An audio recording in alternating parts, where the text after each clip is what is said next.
You know that song? Soyez le bienvenu, mabuhay po tayo dyan. Welcome back po with Learn French for Filipinos with Lourdes. Okay? So, can you see? Meron tayong mga bago dyan. We have another photo picture po na mas maganda. Okay? We are improving. And we are going to meet ceci, cela, et ça. They are small words, but big meaning. It's formal or casual, near or far. So you get this? Okay, let's go. So this is a education ludique. Education ludique means a playful education. As you can see, there's a good photo or image po tayo dyan. Okay, we're using ceci, cela et ça. Ok, jouons avec les mots pour mieux comprendre. Okay, let's play. Let's play with words to better understand. So maglalaro po tayo at para po maintindihan ang mga salitang ito. Are you ready? Let's go! Qu'est-ce que ceci, cela et ça? Qu'est-ce que, ok? Qu'est-ce que ceci, cela et ça? What is this, that, and what is it? Okay? So, ceci, cela et ça sont des démonstratifs essentiels en français. Ceci dessine ce qui est proche. Cela fait référence à quelque chose de plus éloigné. Et ça est une forme familière de cela. Okay? What is that? Okay. Ceci, cela et ça are essential demonstrative in French. Ceci designates what is near. Cela refers to something far away. And ça is familiar form of cela.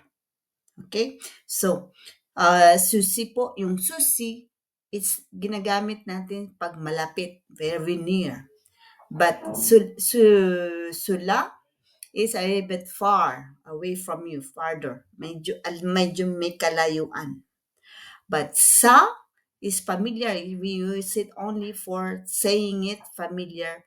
And we can use it sila for familiar lang po ito pag sila, sa, ito. Okay.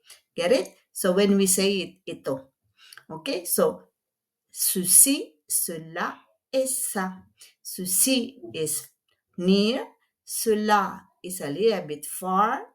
And ça is in informal way, but we use it only in the sentences.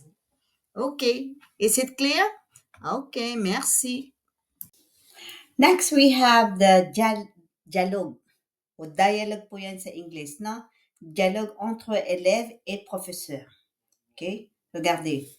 Un échange amusant sur l'utilisation de ceci en classe.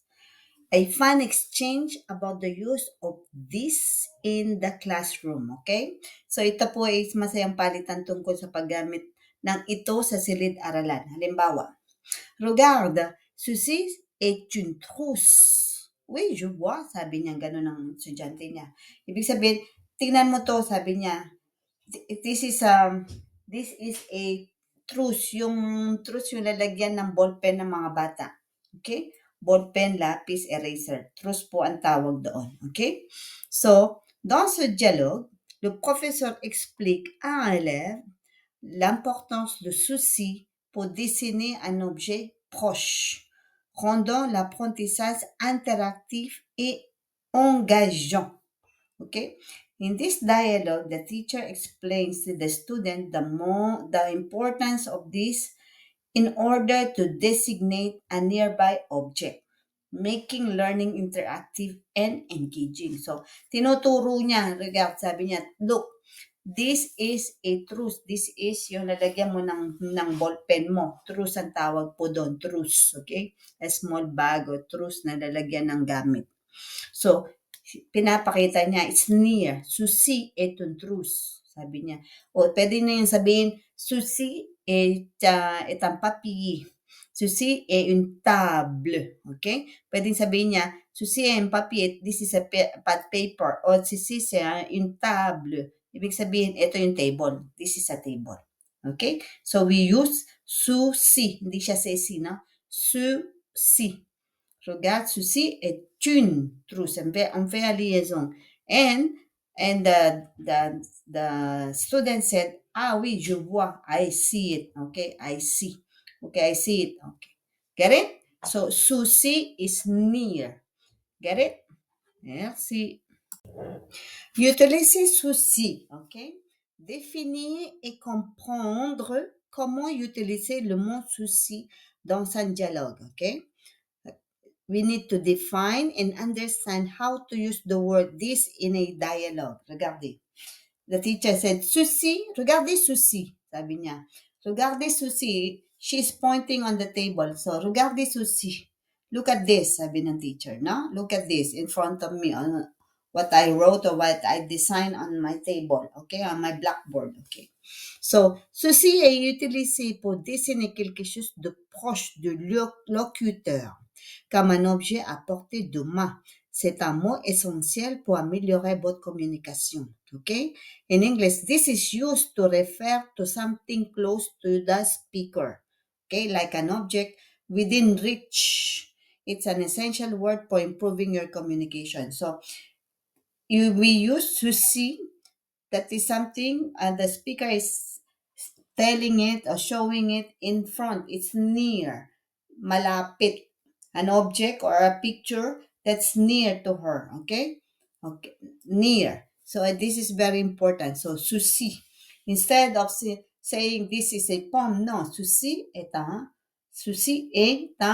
pomme. Instead of this is an apple, okay, then you can, this ceci est une pomme. Halimbawa, pomme, okay? Get it? So, ceci, proche, très proche de la locuteur. Locuteur is the speaker or the teacher who is pointing on the blackboard. Okay? Get it? Okay, merci. Next, so ensuite, nous avons le parler. Parler de cela. Cela. Okay? Après, ceci, c'est cela. This is to comprendre l'utilisation de cela dans différents contextes. Understanding the use of that in a different context, okay? Example. Cela est une étoile lointaine. Sabi niya, cela. Okay, ano yan? Cela semble impossible. Cela arrive rarement, okay? In this lesson, the teacher explained how to use that to represent something farther away, using clear examples to help students understand. Paano yun? Cela est une étoile lointaine. So, tinuturo niya na yung étoile, the star is lointaine, ça veut dire malayo. Sabi niya, cela est une étoile. That is a star that is very far, okay? Very far from us, okay? And then we have, cela semble impossible. Yung idea mo, it seems it's impossible, okay? And then, cela arrive rarement. Pwedeng that can arrive. Pwedeng mangyari, rarement is rare. Rare is, ibig sabihin, hindi masyadong pwedeng mangyari. Pwedeng mangyari pero rare. Hindi everyday. Posible. Okay? Mangyayari man pero hindi madalas. Okay? That is cela. Donc, cela is utilisé pour quelque chose plus éloigné, mas malayo. It's a little bit far from us. Okay? And that we use in English is that. Okay? Get it? Okay, merci. Utiliser cela. Comprendre son utilisation dans une conversation quotidienne et formelle. So this is only for formal conversation, no? Sa understanding, it's used in everyday and formal conversation. Formal po ito, cela. When you are pointing with something, cela. Okay? Cela est employé pour parler de quelque chose de plus éloigné. So malayo. Souvent déjà mentionné, facilitant ainsi une communication claire et précise entre interlocuteurs. Ibig sabihin, that is used to talk about something more distant. More distant, ibig sabihin mas malayo. Often already mentioned. Sometimes it is already mentioned, and thus facilitating clear and precise communication between interlocutor. So we use that to indicate with the two persons and you're talking it formally. So ginagamit po ito sa formal way. Okay? Cela, et ce. Okay? That. Okay. Get it po? That. Merci na malayo. Far from us. A little bit far from us. Okay? Thank you. Alors, un dialogue vendeuse et cliente. Dialogue po ng tindera. Okay? Tindera at kliyente. Okay? Sabi niya, qu'est-ce qui rend ça spécial? Sabi niya, ça, c'est notre nouveau produit. Parce que c'est spécial. Ah, d'accord, c'est spécial daw because it's their nouveau, ang kanilang bagong product. It's a new product for them. That's why it's very special. It's a nouveauté. Okay? So this is a conversation informel autour de produits au magasin et leur utilisation. It's informal. So they use informal conversation about the product. Okay? And dans ce dialogue, la vendeuse utilise ça. Yung ça, sabi niya, ça, cela o ça, pour parler un produit. Ah, ça.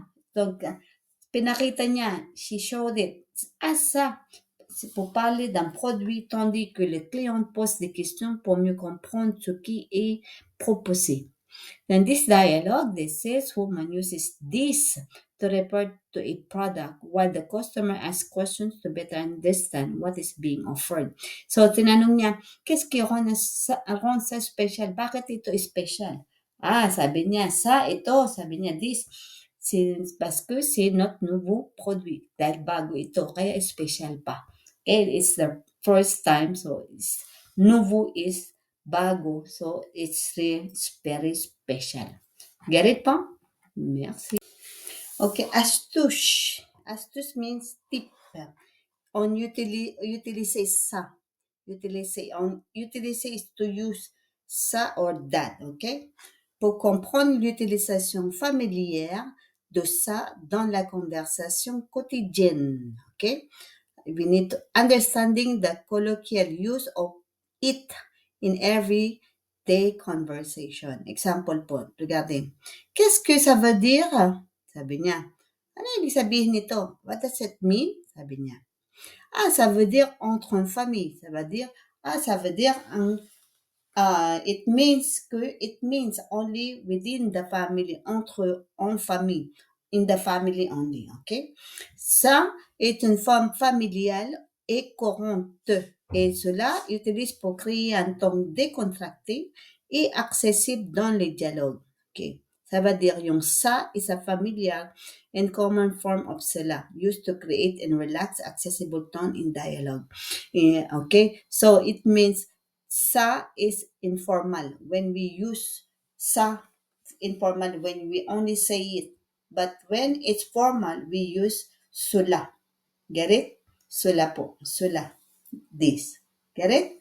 Merci. Ok, nous avons les comparaisons rapides. Oh, souci, cela et ça. Ibig sabihin, we need to compare the three. Souci, cela et ça. Okay? This, that, or it, or this. Okay? Usage de souci dans la proximité.